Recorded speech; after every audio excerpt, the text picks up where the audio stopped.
skin is visible? Yes, sir. Okay. So what is visible now?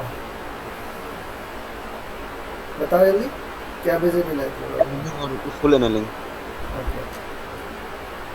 So yesterday we are talking about the concept of the heat treatment process, and after that we go through the classification and what is the concept of the heat treatment process. So we are going to start with the very first one, that is the annealing process, and this is also known as the somewhere अगर कहीं पे ये लिखा हुआ है annealing और full annealing तो both are the same meaning, so there is no need to confuse. So clear? So as the annealing process is further sub classified depending upon the के up to what temperature we are heating the steel component or object. So first of all, we must be know okay, what is the basic idea of the annealing. Annealing is generally heat treatment process, and we know very well that there are the 3 steps involved in the heat treatment process. What are they? The first one is the heating process, second one is the holding or soaking heating temperature. यानी कि holding or soaking time, के holding or soaking के how much duration we are holding the specimen at that particular temperature. And third step होता है तुम्हारा cooling, Rate of heating and cooling. हाँ rate of heating and cooling होता है. Third step हमारा cooling होता है कि हम उसको कूल कर रहे हैं. बट नाउ के in annealing process, generally in case of the annealing process I have told you, in case of the annealing process generally we cool the object in a furnace or closed box. What is the यानी कि if you are differentiating between the normalizing and annealing and hardening, these are the 3 major process which are performed for the in the bulk amount on or यानी कि if you are improving the properties of the object throughout, यानी internal as well as the exterior. So annealing, normalizing and hardening, these are the 3 major processes which are come under this category. And in each category, annealing has a different cooling medium, normalizing had a different cooling medium, and the hardening has a different cooling medium. So in case of the annealing process, the cooling medium in which we cool the object is the furnace or closed box. Generally this is a closed box or furnace होता है. Clear? कि what in case of the what is the cooling medium क्या होता है तुम्हारा, यानी after heating and holding the object we cool the object either in the furnace or in a closed box. Clear? So this is the very distinguished classification of the annealing process, and we are very much know कि what is the annealing process क्या होता है तुम्हारा. उसके बारे में हम लोगों ने पहले ही डिस्कस कर लिया है कि it is through the 3 major steps. So in case of the annealing process we heat the object up to which quantity, हमें कितना हीट करना है. So as I told you yesterday that for hypoeutectide steel or low carbon steel, either hypoeutectide steel or low carbon steel, we heat the steel component in annealing process up to the A3 line, greater than the A3 line. यही तो बताया था मैंने, yes या no बताओ. Yes, sir. So in case of the full annealing process, if we are performing the annealing process on any object which is the made of the steel, so we heat the object up to the, यानी उसको हम heat करेंगे 30 से 50 degree above the, ये तुम्हारी A3 line से above heat करेंगे. A3 line या इसको अपर क्रिटिकल टेम्परेचर लाइन भी कहते हैं. This is also known as the upper critical temperature line. Somewhere you can find out the sentence कि in case of the annealing we heat the object 30 to 50 degree above the upper critical temperature line, for upper critical temperature line. So I have told you कि A3 line is also known as the, what is known as the upper, इसको हम क्या कहते हैं, this is also known as the upper critical temperature line. इसको हम upper critical temperature line भी कहते हैं. नोट डाउन कर लो इसको. ये एक्चुअली क्या है कि डिफरेंट बुक्स में डिफरेंट टर्मिनोलॉजी यूज़ करते हैं, बट स्टैंडर्ड टर्मिनोलॉजी के लिए तुम याद रखोगे A3 line. But A3 line होती क्या है तुम्हारा, ये तो पता होना चाहिए ना. What is the A3 line? So A3 line क्या है भाई? अपर क्रिटिकल टेम्परेचर लाइन. क्लियर? या टेम्परेचर रेंज भी कह सकते हैं आप. और A1 लाइन जो है तुम्हारी अब ये this is was the A1 line, ये A1 लाइन है ना जो हॉरिजॉन्टल लाइन है, यस या नो बताओ। अरे यार Yes sir, A1. इसको कहते हैं हम lower critical temperature line. What is this is known as, this is known as the lower critical temperature line, lower critical temperature line, ठीक है। ये लोअर क्रिटिकल टेम्परेचर लाइन है, this one is the upper critical temperature line. So you can simply define now what is the annealing process, you can simply define ना, बताओ how can you define, you can define के for hypoeutectoid steel और low carbon steel in annealing process generally if somewhere if someone is will ask you और कहीं definition तुम्हें लिखने के लिए है तो there is no need to रटने की कोई there is no requirement, you generally remember this diagram and what are the technical terminology involve with this. So simply you can say, इसको देख के यू कैन राइट, यानी कि you can watch the diagram and simply you can write कि in case of the hypoeutectoid steel we heat the steel object or specimen above the upper critical temperature line कितना 32 by 30 to 50 degree centigrade. तो ये तो हो गया हाइपोइलेक्ट्राइड steel के लिए या लो कार्बन स्टील के लिए। Now if we are talking if the our object is made of the high carbon steel, so high carbon steel के लिए क्या करेंगे हम, उसको हम क्या कहेंगे, we heat the object which is made of the high carbon steel above the lower critical temperature line by a temperature of 30 to 50 degree centigrade more. Yes या नो, ये तो हमारा एक फर्स्ट स्टेप हो गया। yes, sir. तो first step complete हो गया। नाउ उसको हम क्या करेंगे, now we hold the object at this temperature. Suppose करो हमारे पास जो ऑब्जेक्ट है वो हाई कार्बन स्टील का बना हुआ है।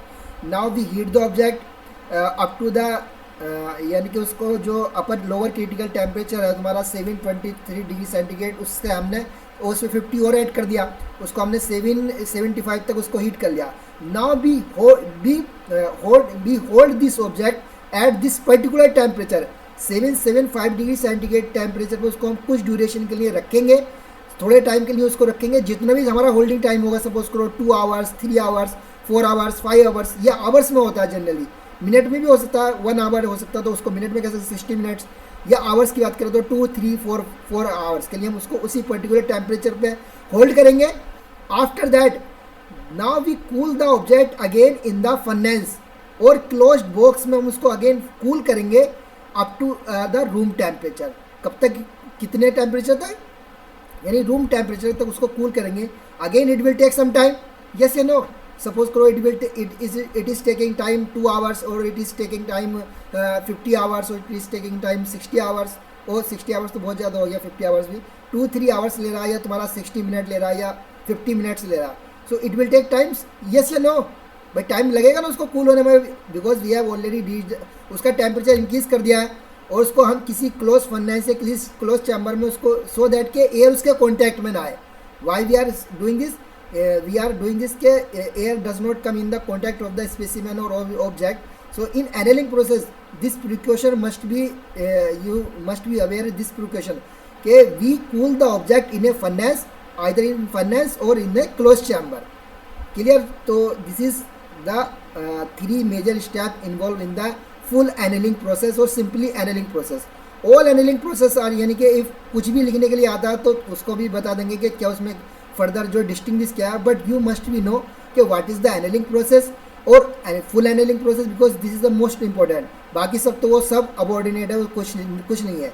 तो इफ़ यू आर नो कि what is the annealing process, what is the cooling medium in the annealing process and what are the step involves. So for hypoeutectoid steel और low carbon steel we heat the object above the A3 line or upper critical temperature line.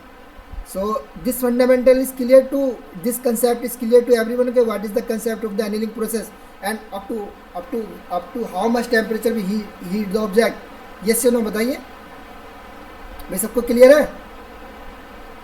Yes sir. So this is all about the कि ये तुम्हारा full annealing process के बारे में सब लोगों को पता चल गया। तो हमारी, because I have already told you कि heat treatment process involve the 3 steps. तो ये सारे प्रोसेस में ये रिपीट होंगे, तो यू मस्ट रिमेंबर। आप डिफरेंस क्या आएगा उनमें, I will discuss that one के what is the difference is coming out. Normalising में क्या डिफरेंस आएगा, टेम्परिंग में क्या डिफरेंस आएगा, हार्डनिंग में क्या डिफरेंस आएगा, we will discuss these things. But all 3 steps is are mandatory for heat treatment process. These three steps are mandatory. First one is the heating, second one is the holding, and third one is the cooling. These three steps are the mandatory. That's why I have classified the heat treatment process into three steps. So now clear to everyone? What is the annealing process, or up to what temperature we heat the object? Depending upon the either is a low carbon steel or high carbon steel, we heat the object accordingly. So clear to everyone? Okay. Yes, sir. Okay, now we will be go through के what are the different annealing process क्या होते हैं, और इसमें majorly जो है कभी कभी किसके बारे में मालूम किया जाता है. सो डिफरेंट एनेलिंग प्रोसेस जो है, वैसे तो जनरली फुल एनेलिंग और annealing process is itself is annealing, यानी कि तुम्हारा ये हीट ट्रीटमेंट प्रोसेस है. There is no need to further divide the other process of related to the annealing. But if someone will ask you कि what is the process annealing क्या होता है, स्फेरोडाइजिंग क्या होता है, स्फेरोडाइजिंग एनेलिंग प्रोसेस क्या होता है, so related to that thing I will tell you कि what is the difference between these two. So here you can see the diagram. ये सबको visible है diagram? These two diagram are visible to each and everyone. Yes or no बताओ. So in this diagram you can see कि what are the temperature range of heating, यानी कि up to what temperature we will have to heat the object in case of the different annealing process. एक full annealing के लिए तो already I have defined that this terminology. Full annealing के लिए you can watch this in full annealing के लिए ये यहाँ पे ये विजिबल है सबको. This is the for the full annealing process. Yes you know, I have describe this thing in the previous slide. सबको क्लियर है फुल एनेलिंग के बारे में? कोई कन्फ्यूजन तो नहीं है? मूव अहेड, आगे मूव करें. Now if we are talking और इफ वी आर सेइंग के what is the process annealing और सब क्रिटिकल एनेलिंग क्या होता है और स्फेरोडाइजिंग क्या होता है. So in this case you can say के बाय दिस यानी graph you can easily understand. Actually क्या होता है in case of the spheroidising और process annealing, in both the cases we will have to soft, यानी in both the cases हमें क्या करना होता है, स्टील का जो हमारे पास ऑब्जेक्ट है उसको हमें सोफन करना होता है, उसको सॉफ्ट करना होता है, सॉफ्ट करना होता है. अगर if we are talking if I am saying कि उसकी हमें मैकेनिकल प्रॉपर्टीज़ को हमें क्या करना होता है, थोड़ा इंप्रूव करना होता है. इंप्रूव में क्या इंप्रूव करना है, उसकी डक्टिलिटी को इंप्रूव करना होता है. Which properties we are improving, क्या कर रहे हैं इसको, डक्टिलिटी को. बिकॉज जनरली जो ये प्रोसेस जो यूज़ किया जाता है, सपोज करो if you want to make the wire, हमें स्टील के वायर बनाने, if you want to make the wire, steel के वायर बनाने या प्लेट्स बनानी है, हमें क्या बनाना, उसके क्या करने हैं, वायर बनाने या शीट बनानी है. इन दैट सिनेरियो एक एनेलिंग प्रोसेस तो ठीक है, एनेलिंग प्रोसेस तो हो गया. But if you want to make यानी कि this product by using the steel का यूज़ करके हमें स्टील के वायर बनाने हैं या प्लेट्स बनानी है. So in that scenario we perform the further heat treatment process on the heated steel, and the very first process is known as the ये तुम्हारा होता है तुम्हारा process annealing. And in the process annealing generally we heat the object below the lower critical temperature line. और इसमें temperature range की बात करो तो ये तुम्हारा टेम्परेचर रेंज जो होती है हमारी से ये तुम्हारा 7 से लेके 700 से अबव और 600 से अबव है और 700 से कम है. और इसको हम तुम्हारा ये प्रोसेस एनेलिंग को सब क्रिटिकल एनेलिंग भी कहते हैं. तो यहाँ पे यू कैन आल्सो सी, यानी कि this is the lower critical temperature line, this one is the lower critical temperature line. A1 है नहीं है यहाँ पर दिख रखा ना A1, तो this is the lower critical temperature this one. So in the case of ना you must very clear about this कि in case of the sub critical annealing और process annealing we generally heat the steel specimen और object below the lower critical temperature line. But as I define in case of the annealing, if the हमारे पास अगर steel का component है, it's not matter either वो लो carbon steel है high carbon steel है, be generally अगर हमारे पास लो carbon steel है तो B heat that object above the A3 line, यानी A3 लाइन के ऊपर हीट करेंगे, A3 टेम्परेचर के ऊपर हीट करेंगे. और अगर हमारे पास वो हाइपर यूटेक्टाइड स्टील है यानी हाई कार्बन स्टील है उसको यानी कि लोअर क्रिटिकल टेम्परेचर के अबव हीट करेंगे. But in case of the ये तुम्हारा जो प्रोसेस एनेलिंग है, in this process annealing we are not heating the object up to its lower critical और upper critical temperature line, we are heating the object just below that temperature. So temperature range क्या हो गई तुम्हारी, कम हो गई है in case of the process annealing. Are you getting this point और नॉट? Yes sir.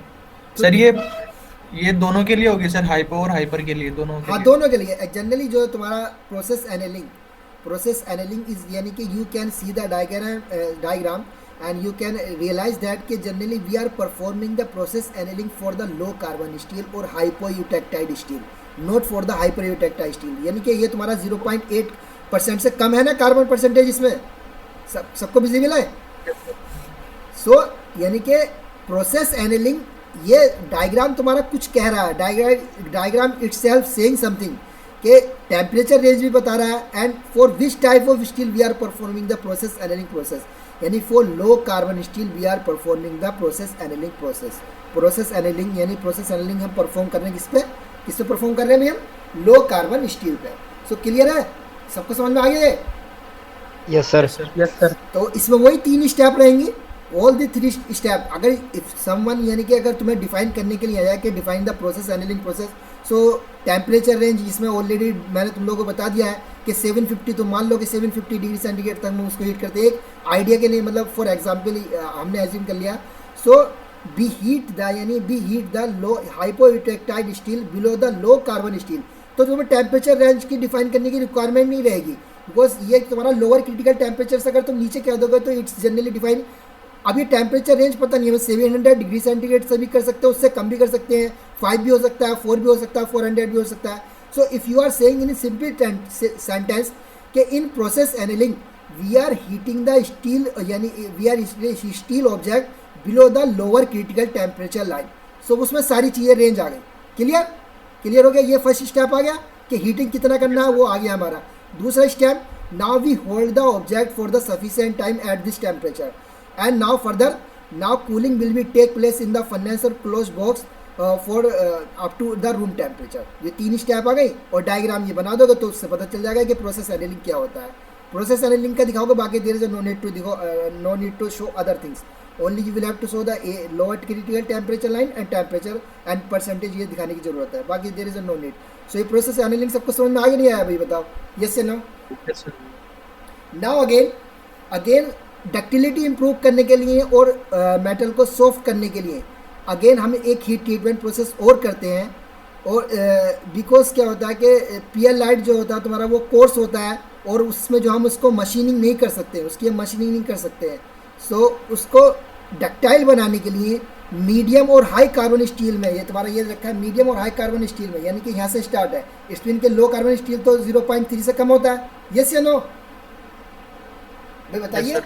सो यानी ये तुम्हारा दिस इज रिप्रेजेंटिंग द स्फेरोडाइजिंग। ये किसको रिप्रेजेंट करता है? स्फेरोडाइजिंग को रिप्रेजेंट कर रहा है। सो स्फेरोडाइजिंग में again we are heating the steel object below the lower critical temperature line से हीट कर रहे हैं, यस या नो? एबव तो नहीं कर रहे, बताइए। या हम कह सकते हैं जनरली मतलब उसके आसपास हीट कर रहे हैं। तो जनरली इसमें हम ये इसको डिफाइन करने के लिए जनरली हम इसमें लिखेंगे heating the steel object just यानी कि up to its lower critical temperature, so अगर if we are saying this sentence कि in case of the spheroidizing we are heating the steel object और specimen up to the lower critical temperature, तो इसका मतलब आ गया इसमें, यानी कि लोअर क्रिटिकल टेम्परेचर के आसपास उसको हीट कर रहे हैं हम। लोअर क्रिटिकल टेम्परेचर के आसपास, यानी जो हमारा हाई कार्बन और मीडियम कार्बन का स्टील का कंपोनेंट, इसको हम किसके आसपास हीट कर रहे हैं? लोअर क्रिटिकल टेम्परेचर रेंज के आसपास हीट कर रहे हैं, बिलो नहीं कर रहे। अगर बिलो का मतलब है उससे कम कर रहे हैं, लेकिन आसपास का मतलब up to the lower critical temperature तक हम उसको हीट कर रहे हैं in case of the spheroidizing annealing process. यानी स्फेरोडाइजिंग एनालिंग प्रोसेस में कितना हीट कर रहे हैं भाई? What is the heating temperature? Up to the lower critical temperature. उसके बाद ये तो हमने हीट कर दिया, उसके बाद उसको उसी पर्टिकुलर टेम्परेचर पर थोड़े टाइम के लिए रखेंगे, उसके बाद कूल कर देंगे फर्नेस में। तो ये तुम्हारा हो गया स्फेरोडाइजिंग। तो सबको समझ में आ गया कि ये दीज आर, यानी कि यही तुम्हारे मेजर प्रोसेस है। अगेन अगर स्ट्रेस रिलीविंग प्रोसेस के बारे में तुमसे कोई मालूम करता है तो you can see the diagram. Again इसमें भी क्या करेंगे डिफाइन करने के लिए? We are heating the hypo या low carbon steel below the lower critical temperature line in case of the stress relieving process as well as the process analytic process. In both the cases we are heating the steel component below the lower critical temperature line. अब यहाँ पे तुम कह रहे, यहाँ पे you can सी के इसमें जो टेम्परेचर कम है और इस दोनों में कम है। सो सबका आ गया कि what are the different annealing process कौन कौन से होते हैं, सबका डिफाइन कर सकते हो नहीं कर सकते हो by watching this diagram? Yes या नो बताओ? यस सर हो जाएगा भाई। सबको क्लियर है? If you have any confusion you can ask, because this is, ये जितना मैं बता रहा हूँ तुम्हारे कोई रटने की, अगर you if this diagram will be remain in your mind, you can simply define the annealing any type of annealing process. Yes या नो डिफाइन कर सकते हो नहीं भाई? Yes sir. भाई सबको क्लियर है? Yes sir. Yes sir. Okay, so this is all about the annealing process. अब एनिलिंग प्रोसेस के बाद हमारा नेक्स्ट प्रोसेस होता है, उसके बारे में बात कर लेते हैं। इसके ये ऑब्जेक्टिव ये तो सबको बताइए क्या होता है। नॉर्मलाइजिंग प्रोसेस होता है हमारा। सो नॉर्मलाइजिंग प्रोसेस का क्या डिफरेंस होता है, यानी कि how it is differ from the annealing process. So इसमें जो एनिलिंग प्रोसेस है, एक तो हीटिंग का तुम्हारा क्या होता है, डिफरेंस होता है। हीटिंग का डिफरेंस यानी कि if we are heating the hypoeutectoid steel, तो we will have to heat the इसको हमें, यानी कि जो हमारा A3 लाइन यानी अपर क्रिटिकल टेम्परेचर लाइन है, उसके एबव हीट करना पड़ेगा। यानी हमारी ये this is the upper critical temperature line, और यू कैन सी हियर यानी कि we are heating the above the upper critical temperature line for the hypoeutectoid steel. Yes या नो बताइए भाई। अरे यस या नो बताओ सब लोग डायग्राम को देख के। आवाज़ आ रही नहीं आ रही? सर रिपीट करिए एक बार। In case of the low carbon steel or hypoductile steel, यानी up to the 0.8% of carbon percentage, we are heating the steel object above the A3 or upper critical temperature line by a temperature of 50 to यानी 40 to 50 degree centigrade. ये तो तुम्हारा hypo के लिए हो गया। Hyper के लिए in case of the annealing we are heating the steel object above the A1 line, but in case of the normalizing it is different। सबको आवाज आ रही नहीं आ रही भाई? यस या नो बताओ। सर आ रही है। So in case of the normalizing now the temp, यानी हमारा A1 लाइन का कोई रोल नहीं होता। There is a no role of the A1 line in case of the normalising process. In case of the normalising process which I have told you ACM line, ये third line की बात बताई थी नहीं बताई थी मैंने? यस या नो बताओ। अरे यस या नो कुछ तो बोलो। Yes sir. Yes, sir. A1, A3 line as well as ACM line. A3 line is also known as the upper critical temperature line. ACM is also known as the upper critical temperature line. But difference क्या है तुम्हारा? A1 is defined for the low carbon steel or hypoeutectile steel, and ACM is defined for the high carbon steel or hypereutectile steel. ये hypo के लिए है और ये hyper के लिए है। सो हाइपो और हाइपर, लो और हाई कार्बन स्टील दोनों के लिए तुम्हारी लाइन अलग अलग नाम से जानी जाती है, but both are known as the upper critical temperature line. Clear है सबको? क्लियर है? Yes, sir. Clear है। Yes sir. Yes. So in case of the normalizing process, we heat the steel component. It's not a matter either it is the hypoeutectile steel or hypereutectile steel. अगर general वे में अगर if you want to define the normalizing process, if you don't remember कि either it is a low carbon steel or high carbon steel and you have a steel object.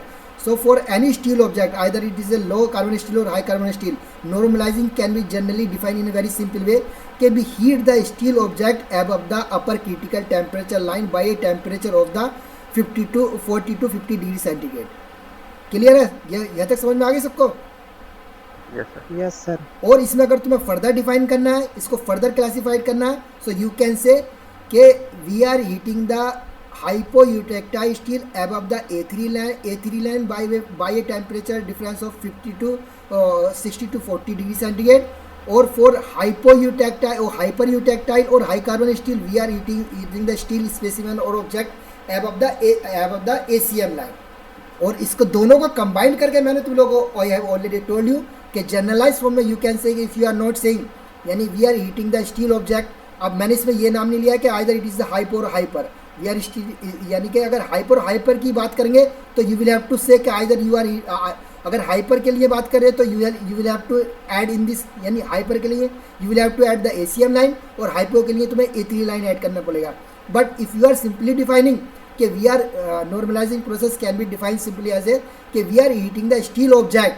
अब I am not saying कि either is a high carbon और low carbon steel, so we are heating the steel object above the upper critical temperature line, and in case of the normalizing process you must be aware or you must be known, और ये तुम्हें पता होना चाहिए कि what are the A3 और upper critical temperature range for low carbon steel and high carbon steel। so normalizing का ये स्टेप समझ में आ गया सबको कि what is the very first step in case of the normalizing steel? clear? Yes sir. Clear. Secondly वही है, now we are putting the steel object और steel component for the sufficient time, उसके लिए हम उसको वहीं पर उसको करेंगे, उसकी उसी पर्टिकुलर टेम्परेचर पर हीट रखेंगे. Now in case of the normalizing annealing process we are cooling the object in the furnace, but now हम उस ऑब्जेक्ट को उस फर्नेस से बाहर निकालेंगे and now it will be cool in the open environment और simply in air. Air जो है यहाँ पे हम एयर में कूल करेंगे इसको. So this is the difference between the normalizing and annealing process. Temperature difference आ गया और तुम्हारा क्या है, कूलिंग मीडियम का डिफरेंस आ गया. और किसके लिए, बिकॉज इसमें अपर क्रिटिकल टेम्परेचर के एबव ही हमें हीट करना होगा. But in case of the normalising process हम उसके अपर भी हीट कर सकते हैं एनीलिंग प्रोसेस में और नीचे भी हीट कर सकते हैं. As I we have discuss the spheroidizing, stress relieving process and process annealing process. तो it is not compulsory in case of the annealing के वी आर हीटिंग द, अगर हम सिंपल एनीलिंग की बात कर रहे हैं यानी जनरल एनीलिंग की बात कर रहे हैं तो we are heating the steel component above the hypoeutectoid steel को हम A3 लाइन के एबव हीट करेंगे और हाई कार्बोनिक स्टील को हम A1 लाइन के एबव हीट करेंगे. But in case the normalising हमें जनरली उसको एबव ही हीट करना होगा अपर क्रिटिकल टेम्परेचर लाइन के ऊपर और इसको कूल करेंगे हम एयर में. सो क्लियर है, क्लियर टू एवरीवन कि what is the normalising process. Simple सा प्रोसेस है. If you know the annealing process you can simply define the normalising process. There is no need to worry, कुछ रटने की requirement नहीं है. I have told you कि what is the difference. इसमें हम एयर में कूल करते हैं, उसमें फर्नेस में कूल करते हैं. क्लियर है भाई सबको ये बात? Yes sir. Now yes sir. okay, so we will be move the third yani third process of the heat treatment and that is known as the hardening process. That is the hardening process. और hardening process generally क्या होता है, when we will learn that, जब हम triple T diagram करेंगे उसमें भी hardening का इंक्लूजन होता है. तो हार्डनिंग का मतलब पहले तो बताओ कि what do you understand by the hardening. थोड़ा तुम्हें हार्डनिंग के बारे में पता होगा तभी तुम हार्डनिंग प्रोसेस करोगे, अदरवाइज नॉर्मलाइजिंग और एनालिसिस सफिशिएंट है. There is no need to hardening process.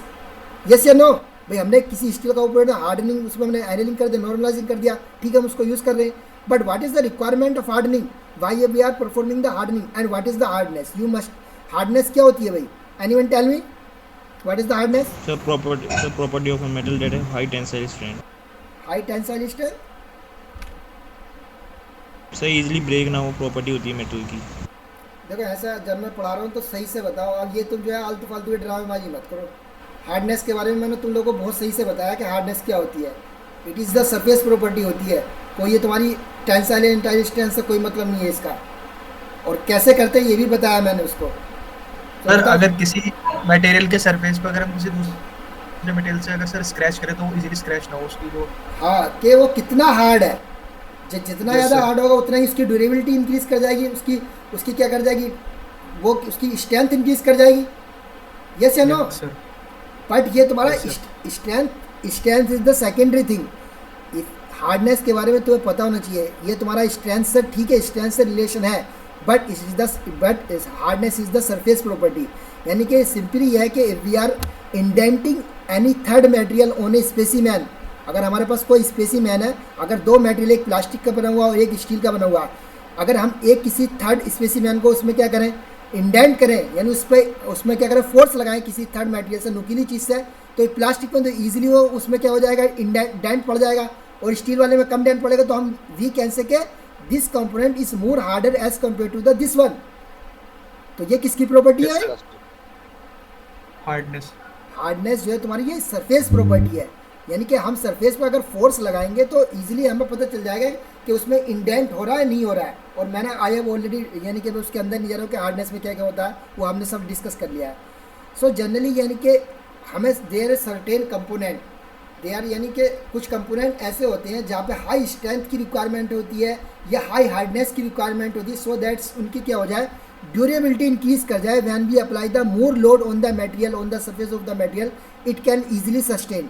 So in that case we need, उस केस में हमें यानी कि ऐसे कंपोनेंट के लिए जहाँ पे हाई हार्डनेस की और हाई स्ट्रेंथ की रिक्वायरमेंट होती है, वी परफॉर्म ए प्रोसेस, यानी एक उस पर हीट ट्रीटमेंट प्रोसेस करते हैं और उसको कहते हैं हम, तुम्हारा क्या होता है, हार्डनिंग प्रोसेस होते हैं. यानी we are improving the hardness of the specimen. यानी हार्ड तो है, उसको और इम्प्रूव कर रहे हैं. तो ये तो हार्डनेस के बारे में हो गया. और हार्डनिंग क्या प्रोसेस होता है इसके बारे में हो गया. यानी जो हैवी ड्यूटी एप्लीकेशन के लिए कंपोनेंट होते हैं स्टील के, we perform the hardening process on that component. So clear है what is the hardening process? भाई ये तो समझ में आ गया. And I have already told you कि every heat treatment process involve the 3 steps. First steps क्या होगा, हम उसको हीट करेंगे. सेकंड स्टेप क्या होगा भाई, कूल करेंगे सर, उसको होल्ड करेंगे, उसको होल्ड करेंगे. और थर्ड स्टेप में हम उसको कूल करेंगे. इन हार्डनिंग प्रोसेस डिफरेंस क्या होता है, हीट भी करना है हमें उसको, ठीक है, हीट तो करेंगे हम अपर क्रिटिकल टेम्परेचर से एबव भी हीट करेंगे, ठीक है, हीट कर लिया हमने. हीट करने के बाद उसको हम क्या करेंगे, उसको होल्ड भी करेंगे. इसमें जो तुम्हारा जो डिफरेंस होता है, इसमें क्या होता है कि we cool the object in a liquid medium. हम इसमें क्या करते हैं भाई, हम इसमें लिक्विड मीडियम में कूल करते we cool the object in a liquid medium. और लिक्विड मीडियम में क्या हो सकता है, इजीली अवेलेबल तुम्हारा वाटर है, वाटर में उसको कूल करेंगे, या किसी ऑयल में उसको हम कूल करेंगे, या किसी सॉल्ट का बना हुआ कोई लिक्विड मीडियम होगा उसमें उसको हम क्या करेंगे, कूल करेंगे. तो वेरी बेसिक डिफरेंस जो है तुम्हारा, इसको हम अपर क्रिटिकल टेम्परेचर तक हीट करेंगे, होल्ड भी करेंगे, but the difference is that is known as that we cool the object in a liquid medium. And the cooling of the object in a liquid medium is known as a process. इसको हम कहते हैं quenching process. इसको हम क्या कहते हैं, quenching process कहते हैं. इसको क्या कहते हैं भाई, क्वेंचिंग प्रोसेस. हाँ, क्विंचिंग प्रोसेस कहते हैं इसको. Quenching process. यानी कि if we are cooling the object in a liquid medium, किसी ऑब्जेक्ट को हम लिक्विड मीडियम में कूल कर रहे हैं, तो इट्स नोन एज द, इसको हम क्या कहेंगे, ये क्विंचिंग हो गया. ये कूलिंग नहीं कहलाएगा. कूलिंग कहलाएगा, कूलिंग नहीं, बल्कि इट इज़ नॉट नाउ. यानी कि if we are cooling the object in a liquid medium, तो अगर हमें किसी ऑब्जेक्ट को किसी लिक्विड मीडियम में कूल करना है, तो वो सिंपली क्या हो गया तुम्हारा, now it's refer as the quenching process. Clear है सबको, एक क्विंचिंग प्रोसेस क्या होता है. Yes sir. इस रैपिड तरीके से इसे कूल किया जाता है सर. और हाँ, अब वैसे इससे होगा क्या, मैंने बता रहा अब होगा क्या, इससे होगा क्या. अब देखो ये क्या होता है तुम्हारा, यानी कि if we are cooling the object, अगर हम एयर में कूल कर रहे थे, फर्नेस में कूल कर रहे थे, तो it is taking much time. Suppose करो 2 और 3 और 5 आवर्स ले रहा था कूल करने के लिए. सपोज करो एक हमने टाइम 2-3 आवर्स लग रहे थे. Now if we are cooling the object in a क्या होते हैं तुम्हारे, उसको हम लिक्विड मीडियम में कूल कर रहे हैं, तो टाइम विल रिड्यूस. जो तुम्हारा टाइम जो बहुत ज़्यादा रिड्यूस हो जाता है. टाइम क्या हो जाता है अभी तुम्हारा, कम लगता. यानी कि वो जो हमारा काम 2-3 घंटे में हो रहा था, वो 10 और 15 मिनट्स में हो जा रहा कंप्लीट. 10 to 15 मिनट्स या 5 मिनट्स में कंप्लीट हो जा रहा. सो ये रैपिड कूलिंग हो गया. क्या हो गया भाई, लिक्विड मीडियम में कूलिंग कैसी होती है, रैपिड कूलिंग होती है. दिस टाइप ऑफ कूलिंग होकर rapid cooling. And rapid cooling is known again, यानी कि simply rapid cooling is also known as the quenching. यानी कि ऑब्जेक्ट एकदम से यानी कम टाइम ड्यूरेशन में कूल हो गया, तो कूलिंग भी फास्ट होगी, कूलिंग रेट भी फास्ट होगा. यस या नो भैया. Yes sir. ओके, अब ये हार्डनिंग प्रोसेस में एक्चुअली हो क्या रहा है, ये तो तुम लोगों को स्टेप समझ में आ गए. यानी कि इन ऑल द जो तुम्हारे अभी हमारे पास जो प्रोसेस थे एनिलिंग और नॉर्मलाइजिंग प्रोसेस थे, उसमें 3 ही स्टेप में हमारा काम कंप्लीट हो जा रहा था. But in case of the hardening process, हम एक 4th प्रोसेस भी हमें इसमें परफॉर्म करना पड़ता है, that is known as the tempering process. Tempering process क्या है, why we are performing the tempering process, यानी कि अगर हम किसी ऑब्जेक्ट को हार्ड करेंगे तो टेम्परिंग उसकी मस्ट है. यानी ये हार्डनिंग के साथ टेम्परिंग क्या है तुम्हारा जुड़ा हुआ है, एडिशनल हीट ट्रीटमेंट प्रोसेस है. यानी कि अगर if we want to if we have any steel component और steel object and we are performing the hardening process, उसमें हम हार्डनिंग प्रोसेस कर रहे हैं, तो टेम्परिंग उसके साथ एडिशनल जुड़ा हुआ है. तो टेम्परिंग क्या होगा, हमें एक बार और उसका हीट ट्रीटमेंट प्रोसेस करना पड़ेगा.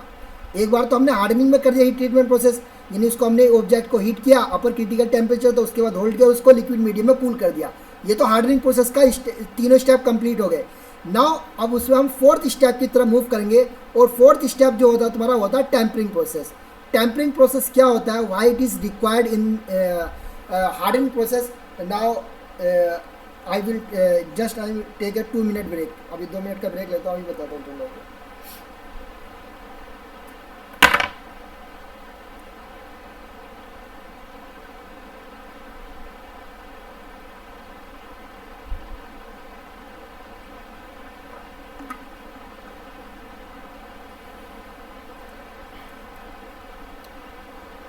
सो भाई यहाँ तक सबको समझ में आ गया हार्डनिंग के बारे में, यस या नो बताओ. आगे मूव करें. यस सर, समझ में आ गया. Okay yes sir. ओके, अब हम करते क्या कि इसमें हो क्या रहा, what is happening in case of the ये हार्डनिंग प्रोसेस में क्या हो रहा है तुम्हारा? जनरली यानी कि वी आर कूलिंग को हम जो कूल रहे हैं किसी टैंक में या यानी जो लिक्विड मीडियम में कूल कर रहे हैं, और लिक्विड मीडियम भी क्या होता है ना, मेजर क्वांटिटी में होता है यानी लार्ज वॉल्यूम में होता है। अगर लो क्वांटिटी में होगा और if we are cooling the object in that low volume water या लो वॉल्यूम जो भी हमारा लिक्विड मीडियम है लो वॉल्यूम होगा और उसमें हम डिप कर रहे हैं ऑब्जेक्ट को एकदम से, तो object is at very high temperature and we are and the volume of the liquid is also very small, so उसका टेम्परेचर राइज कर जाएगा लिक्विड का, यस या नो? Yes sir. अब जब लिक्विड मीडियम का टेम्परेचर राइज कर जाएगा तो हमारा कूलिंग टाइम फिर इंक्रीज कर जाएगा, उसको फिर कूल करने में और ज़्यादा टाइम लगेगा। तो दैट इज़ द ये जो रिक्वायरमेंट होती है, द वेरी फर्स्ट रिक्वायरमेंट, हमारा जो लिक्विड मीडियम है वो हमारा सफिशिएंट क्वांटिटी में होना चाहिए, सो दैट के आवर स्पेसिमैन और ऑब्जेक्ट विच वी आर जिसमें हमें क्वंचिंग प्रोसेस करना रैपिडली हो जाए, उसका टेम्परेचर हायर ना हो। किसका टेम्परेचर? लिक्विड मीडियम का टेम्परेचर इतना राइज ना हो जाए कि हमने जो ऑब्जेक्ट को कूल किया है पता चला कूल करने से उसका टेम्परेचर और इंक्रीज कर गया और now it is taking more time, so हमें टाइम को रिड्यूस करना है। तो उसके लिए सफिशिएंट क्वांटिटी यानी सफिशिएंट वॉल्यूम में हमारे पास क्या होना चाहिए? लिक्विड मीडियम होना चाहिए। यहाँ तक समझ में आया सबको? क्लियर भाई? यस या नो? अरे यस या नो बताओ। Yes sir. अब इसमें क्या होता है, जनरली क्या होता है कि हमने उसको क्या करा कि when we are heating the object, वो हमारा ऑस्टेनाइड रेंज में होता है, यानी कि upper critical temperature if you are, अगर तुम R1 कार्बन डायग्राम देखोगे तो अपर क्रिटिकल टेम्परेचर के ऊपर हमारा गामा ऑस्टेनाइड आता है। क्या आता है हमारा? यानी कि we are converting the steel into the gamma austenite range. Upper critical temperature अगर if we are heating the steel component तो वो ऑस्टेनाइड है। क्या अभी हमारा वो ऑस्टेनाइड है। अगर हम ऑस्टेनाइड को रैपिड कूलिंग करते हैं, लिक्विड मीडियम में एकदम से कूल करते हैं, तो हमारा जो स्ट्रक्चर बनता है वो बनता है martensite. Which type of structure we will be obtain? Martensite बनाने का ही तरीका जो होता है वो हार्डनिंग होता है, यानी कि हार्डनिंग करने का मतलब होता है उसकी सरफेस को हार्ड करना। और तो सब हार्ड करेंगे कब? जब व्हेन वी विल ऑब्जेक्ट हमें जो मार्टेनसाइट मिलेगा, because in when I have told you the R1 carbon diagram, I have told you कि martensite is the hardest in all the steel because it consists the more percentage of the carbon as compared to the other product other steel, यानी pearlite, bainite और sorbite। इस सबसे ज़्यादा किसमें क्या होता है तुम्हारा? अल्फा फेराइट सबसे ज़्यादा क्या होता है तुम्हारा? मार्टेनसाइट सबसे ज़्यादा हार्ड होता है। क्लियर? यहाँ तक समझ में आया? Yes sir. तो मेन मोटिव ये समझो कि व्हेन वी आर कूलिंग, यानी कि जब हम ऑस्टेनाइट की रैपिड कूलिंग कर रहे हैं in case of the hardening, so it is converting into the martensite. ये मार्टेनसाइट में एकदम से कन्वर्ट हो जा रहा है। यस या नो? कन्वर्ट हो रहा नहीं हो रहा? Yes sir. यस सर हो रहा। सो मुझसे कल किसी ने यही पूछा था कि क्या होता है इंटरनल स्ट्रेसिस क्या होती है? किसी ने कल मालूम किया था ना इंटरनल स्ट्रेसिस क्या होती हैं? Yes sir. So internal stresses क्या होती है, इसमें थोड़ा सा ये देखो इंटरनल स्ट्रेसिस ये लिखा, ये पढ़ो क्या है भाई? ये पढ़ के बताओ मुझे क्या है जल्दी से। क्या लिखा? ये जो लिखा ऑस्टेनाइट इज स्लाइटली डेंसर, जल्दी बताओ, ये पढ़ो जल्दी से। कोई एनीवन? अरे जल्दी पढ़ो। Austenite is slightly denser than martensite, and therefore during the phase transformation upon quenching, there is a net volume increase. Consequently, relatively large pieces that are rapidly quenched may crack as a result of internal stresses. This becomes a problem, especially when the carbon content is greater than about 0.5 WT%. यानी कि wait percent से लेकर। So generally क्या होता है stress, जो तुम्हारी internal stresses का होता है वो ये भी रीज़न होता है। मैंने गैस बताया था कि गैस ट्रैप होते थे, ठीक है, वो एक बहुत वैलिड रीज़न है। दूसरा रीज़न क्या होता है? When we are converting the, यानी कि अगर when we are rapid cooling कर रहे हैं ऑस्टेनाइट की, तो it will be converted into the martensite में कन्वर्ट हो जा रहा है। एंड इट इज सेइंग कि द ऑस्टेनाइट जो होता है, austenite is more denser as compare to the martensite. Martensite से ज़्यादा डेंसर कौन होता है? अभी तुम्हारा ऑस्टेनाइट होता है। सो जब डेंस यानी कि डेंसिटी से क्या होता है तुम्हारा, यू कैन सिंपली कि हमारे पास आइस है और हमारे पास क्या है, हमारे पास वाटर है, तो कौन सा ज़्यादा डेंसर होता है? आइस के लिक्विड वाटर ज़्यादा डेंसर होता है कि आइस ज़्यादा डेंसर होता है? जल्दी बताओ सर। आइस वाटर वाटर ज़्यादा डेंसर होता है कि आइस? जल्दी से बताओ मुझे क्या होता है? Sir water. वाटर सर होता है। वाटर ज़्यादा डेंसर होता है, वाटर वाटर ज़्यादा डेंसर होता है। और जब हम उसको सॉलिड में कन्वर्ट करते हैं, लिक्विड फॉर्म में कन्वर्ट करते हैं, तो somewhere you will have to listen this thing in case of the जो जहाँ पे ज़्यादा कूलिंग वेदर होता है, तो वहाँ पे होता है पाइपलाइन ब्लॉक हो जाती है या फट जाती हैं, ब्रस्ट हो जाती हैं। रीज़न क्या है? इंटरनल स्ट्रेसेस डेवलप हो रहे हैं। क्यों डेवलप हो रहे हैं? I am relating that thing with this sentence which you have read just here, because water की डेंसिटी जो है ज़्यादा है as compare to the ice. So when water is converting into ice, अब डेंसिटी क्या हो गई? उसकी रिड्यूस हो गई। डेंसिटी रिड्यूस हो गई तो वॉल्यूम इंक्रीज कर गया, यस या नो? वॉल्यूम इंक्रीज कर गया। Yes sir. Yes sir volume increase करने से क्या हुआ? इंटरनल स्ट्रेसेस डेवलप हो गए। इंटरनल स्ट्रेसेस डेवलप होने से जो हमारी पाइपलाइन है वो वर्स्ट हो गई, फट गई। ये रीज़न होता है तुम्हारा इंटरनल। कल तो कह रहा था कि इंटरनल स्ट्रेसेस से क्या इंटरनल स्ट्रेसेस है। सो वॉल्यूम के इंक्रीज करने से और डेंसिटी के डिक्रीज करने से क्या होता है? तुम्हारा इंटरनल स्ट्रेसेस डेवलप हो जाते हैं। और इंटरनल स्ट्रेसेस का मैंने आई have already told you yesterday कि हमारे पास क्या होता है कि अगर उसमें क्या रहता है, गैसेस रह जाती हैं, तो गैसेस भी तो डेंसिटी को कम कर रही हैं, वॉल्यूम को इंक्रीज कर रही हैं, यस या no? Yes sir. Yes sir या इरेगुलरिटी आ गई है तो वॉल्यूम डिक्रीज हो, वॉल्यूम इंक्रीज कर गया है और तुम्हारा डेंसिटी डिक्रीज कर रही है। तो या तो इरेगुलरिटी हो, एटम का अरेंजमेंट रेगुलर ना हो, गैस आ जाए, या तुम्हारा क्या हो जाए, वो क्या हो जाए, रैपिड कूलिंग करने से एज वी आर, यानी कि जैसे ऑस्टेनाइट को हम रैपिड कूल कर रहे हैं और रैपिड कूल करने से it is converting into the martensite. तो रैपिड कूलिंग करने से क्या हो रहा है? तुम्हारा हार्ड स्ट्रक्चर में कन्वर्ट हो रहा है जिसकी density as compare to the austenite is less. So again internal stresses will be develop. So now clear to internal stresses क्या होते हैं, बिकॉज ये तुम्हारा बार बार टर्मिनोलॉजी आ रही है। अरे सबको समझ में आ गया? Yes sir. अब क्या हो रहा है तुम्हारा कि वी आर यानी कि we are here and we are saying कि हमने हार्डनिंग प्रोसेस किया है। तो in case of the hardening process we perform the rapid cooling, quenching किया। तो क्विंचिंग करने से austenite is directly converted into the martensite, yes या नो? अरे यस या नो बताओ। Yes sir. Because we are improving the hardness of the, हम उसकी हार्डनेस को इम्प्रूव कर रहे हैं। सो हार्डनेस कम इम्प्रूव होगी until unless austenite is not converting into the martensite. सो जो मार्टेनसाइट में जो कन्वर्ट हो गया हमारा रैपिड कूलिंग करने से, ठीक है हार्ड तो हो गया, but there are some drawback और सम यानी कि मार्टेनसाइट, यानी कि जो हमारा हार्डनिंग करने से जो हमारा जो प्रोडक्ट बनाया है, जो हार्ड हमारे पास जो प्रोडक्ट मिला, ऑब्जेक्ट जो मिला स्टील का, स्टिल उसमें क्या है अभी कुछ ड्रॉबैक है। Still it consist some drawback, जैसे कि अभी आई हैव टोल्ड यू कि it consist the internal stresses. क्या हमें तुम्हारे उसमें इंटरनल स्ट्रेसेस क्या है तुम्हारे बहुत ज़्यादा आ गए उसमें रैपिड कूलिंग करने से। दूसरा क्या हो जाता है कि मार्टेनसाइट क्या होता है तुम्हारा, it is very brittle as compare to the, यानी इसकी डक्टिलिटी लगभग जीरो होती है, मतलब बहुत क्या है तुम्हारा ब्रिटल होता है। तो अब हमें स्टील जो है बिल्कुल ब्रिटल भी नहीं बनाना है भाई, थोड़ी तो हमें उसमें डक्टिलिटी होनी चाहिए, यस या नो? Yes sir.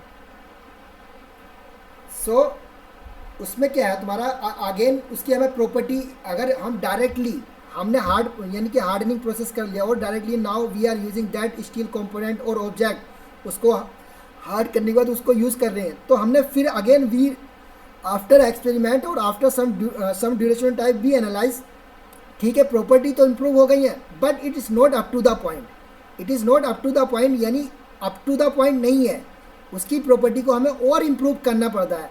तो further now we perform another operation on a hardening steel component that is known as the tempering. यानी अब समझ में आ गया कि टेम्परिंग क्यों कर रहे हैं हम उसमें, why we are performing the tempering on the hardening, यानी कि हमने हार्डनिंग कर ली, हार्डनिंग करने के बाद उसमें टेम्परिंग क्यों कर रहे हैं, सबको समझ में आया नहीं आया अभी, जैसे ने बताओ। Yes sir. इंटरनल स्ट्रेस को कम करना। हाँ, यानी इंटरनल स्ट्रेसेस है as well as other mechanical properties हैं, और भी जो प्रॉपर्टीज़ है उसका ग्रेन साइज है, they are number of property, यानी कि एक प्रॉपर्टी है तो जनरल मोटी बात बताई है कि ये इंटरनल स्ट्रेसेस की मेजर प्रॉब्लम होती है, ब्रिटलनेस की मेजर प्रॉब्लम होती है, some other problems also associated. So to remove, यानी कि वो हमने जो हमारा तो मोटिव ये है ना कि द प्रोडक्ट और component which we are making will be more reliable, have the superior properties, because we have perform the already, हमने उसमें एक हीट ट्रीटमेंट प्रोसेस कर दिया है। So now we perform the another heat treatment process, जो हमने hard process किया उस पर हम फर्दर उस पर हीट ट्रीटमेंट प्रोसेस करते हैं, that is known as the tempering. वो क्या प्रोसेस होता है भाई, टेम्परिंग होता है। तो सबको समझ में आया कि हार्डनिंग के साथ एक प्रोसेस और जुड़ा हुआ है, that is the tempering. Yes या नो? क्लियर? बताओ। Yes, yes sir.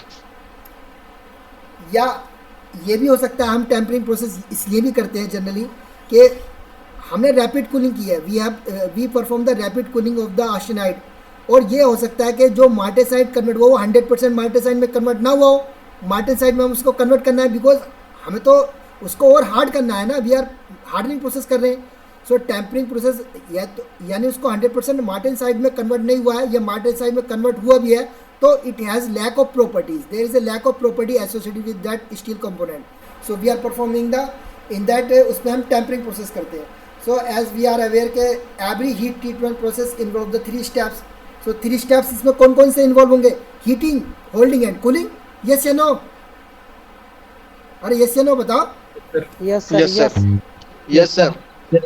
अब इसमें हमें बस ये तो हमें पता है कि every heat treatment process involve the 3 steps, but you must be know के किस प्रोसेस में हमें कितना हीट करना है, यही इसमें याद रखने की बात है। तो सब all the things are remaining same, but you just remember कि व्हाट इज़ द कितना हम उसको हीट करना होता है। So as you can see with this tempering का कहाँ है,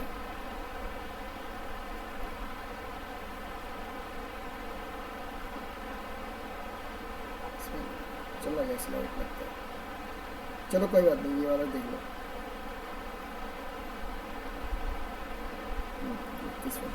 सो this diagram is visible, a diagram सबको विजिबल है?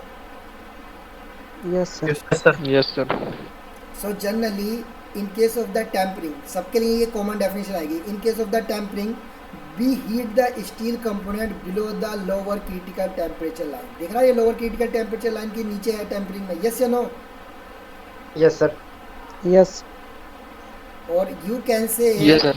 यानी कि यहाँ पे भी देखोगे टेम्परिंग में ये हमारी लोअर क्रिटिकल टेम्परेचर लाइन है, दिस वन हमारी is lower critical temperature line, यानी this one is a lower critical temperature line है, इसके हम नीचे ही हीट कर रहे हैं in case of the tempering. So in case of the tempering generally हम this is a heat treatment process, हम हीट तो करेंगे इसको, but up to what temperature? Below the lower critical temperature. Clear है? एक पहला फंडामेंटल क्लियर हुआ? ये से बताओ कि कितना हीट करना है। Yes, sir. हीट तो Below करना the है, critical हाँ, below the lower critical temperature, यानी A1 लाइन के नीचे हीट करना है। एक तो ये हो गया, दूसरा ये है उसके बाद उसको हमें क्या करना है? होल्ड करना है। होल्ड करने के बाद तीसरा स्टेप उसको हमें कूल करना है। तो already we have cool the object in the, उसको हमने लिक्विड मीडियम में कूल किया। अब now we will in case of the tempering we cool the object in the air, उसको हम एयर में कूल करेंगे। किसमें कूल करेंगे भाई? air में. एयर में। तो टेम्परिंग में समझ में आ गया, टेम्परिंग में समझ में आ गया कि we heat the object below the lower critical temperature line, now we hold the object for sufficient time duration at that temperature, now we cool the object in the air up to the room temperature. So these are the 3 steps involve in the tempering process, and I hope के सबको ये clear होंगे। सबको clear हुआ नहीं हुआ भाई? Yes, sir. अरे यस से नो कुछ बोलो भाई, बोल नहीं रहे हो? Sir yes sir. तो ये तो टेम्परिंग प्रोसेस क्यों करते हैं और कैसे करते हैं ये मैंने बता दिया। Further tempering process is further subcategorize, यानी कहीं तुम लोगों को ये भी मिल जाएगा। फर्स्ट स्टेज टेम्परिंग भी होती है, सेकंड स्टेज टेम्परिंग भी होती है, थर्ड स्टेज टेम्परिंग भी होती है। तो दीज 3 स्टेज टेम्परिंग यानी कि first, second and third are related to the temperature range. Simply यहाँ पर लिख रखा है, इसके बारे में बहुत सारा लिख रखा है, तुम लोग पढ़ लेना, और मैं तुम लोगों को ब्रीफ में थोड़ा सा बता देता हूँ। In case of the first stage tempering temperature, यानी इसको हम लो टेम्परेचर टेम्परिंग भी कहते हैं। This is also known as the low temperature tempering. Low temperature tempering this is also known as the low temperature tempering में आता है। So in this case we are heating the steel component up to the 250 degree centigrade temperature only. 250 degree centigrade temperature तक heat करते हैं, that's why इसको हम low temperature tempering भी कहते हैं। प्रॉपर्टी सबके ठीक है, सबका एक ही मोटिव होता है। और सेकंड स्टेज जो तुम्हारा इसको कहते हैं हम इसको कहते हैं मीडियम टेम्परिंग टेम्परेचर टेम्परिंग। इसमें हम क्या कर रहे हैं? 350 से लेकर 500 डिग्री सेंटीग्रेड टेम्परेचर तक हीट कर रहे हैं। And in case of the third stage जो टेम्परिंग है, इसको हम हाई टेम्परेचर टेम्परिंग भी कहते हैं। And in this case we are heating the steel component up to 500 से लेकर 780 तक हम उसको हीट कर रहे हैं। सो इसको हम क्या कहते हैं भाई, थर्ड स्टेज या हाई स्टेज टेम्परिंग कहते हैं। तो depending upon the temperature tempering को हम फर्दर सब क्लासीफाई भी कर सकते हैं, बट इतना डिटेल में जाने की जरूरत नहीं है। तुम लोगों को टेम्परेचरिंग का पता होना चाहिए, और बाकी if you know the tempering so you can define the other things also. Yes या नो? अरे यस या नो बताओ। Yes, sir. सो एंड इसके जो पर्पस हैं सबके, you can write here in, you can connecting road होती है, शाफ्ट एंड गियर होते हैं। तो because these component require the high hardness, उनकी सरफेस पे हाई हार्डनेस होनी चाहिए, बिकॉज यहाँ पे ज़्यादा से ज़्यादा बियर होते हैं, ज़्यादा से ज़्यादा यानी कि हार्डनेस की रिक्वायरमेंट होती है। सो उसका बियर रेजिस्टेंस इंप्रूव करने के लिए, हार्डनेस इंप्रूव करने के लिए, स्ट्रेंथ इंप्रूव करने के लिए we are performing the tempering process on the steel component. So आज के लिए इतना ही रहने देते हैं, up to the tempering we will be discuss the next thing next. Yes sir. So all the तुम्हारे बल्क की जो हीट ट्रीटमेंट प्रोसेस होते हैं, एनेलिंग, नॉर्मलाइजिंग और hardening and tempering, we have go through one by one, और ये तुम लोगों का आई होप के सबको समझ में भी आ गया होगा। कोई कंफ्यूजन तो नहीं है किसी को इन दिस? नॉर्मलाइजिंग किस प्रॉपर्टी को इंप्रूव करने के लिए करते हैं? क्या करते हैं सर? नॉर्मलाइजिंग किस प्रॉपर्टी को इंप्रूव करने के लिए करते हैं? सारी प्रॉपर्टीज़, यानी उसमें भी देखो सारे प्रोसेस जो है सब प्रॉपर्टीज़ के लिए, यानी कि कॉमन प्रॉपर्टीज़ होती है। इंटरनल स्ट्रेसेस को रिमूव करने के लिए, और उसकी क्या कहते हैं स्ट्रेंथ को इंक्रीज़ करने के लिए, मैकेनिकल प्रॉपर्टीज़ को इंप्रूव करने के लिए, तो नंबर ऑफ प्रॉपर्टीज़ है, सब कॉमन प्रॉपर्टीज़ होती है। यू कैन सारी प्रॉपर्टीज़ वो सब लिखा हुआ है जो मैंने तुम लोगों को नोट्स है, you can watch go through the notes, सब में कॉमन प्रॉपर्टीज़ होती है, कोई ज़्यादा कोई डिफरेंस नहीं होता। Okay sir.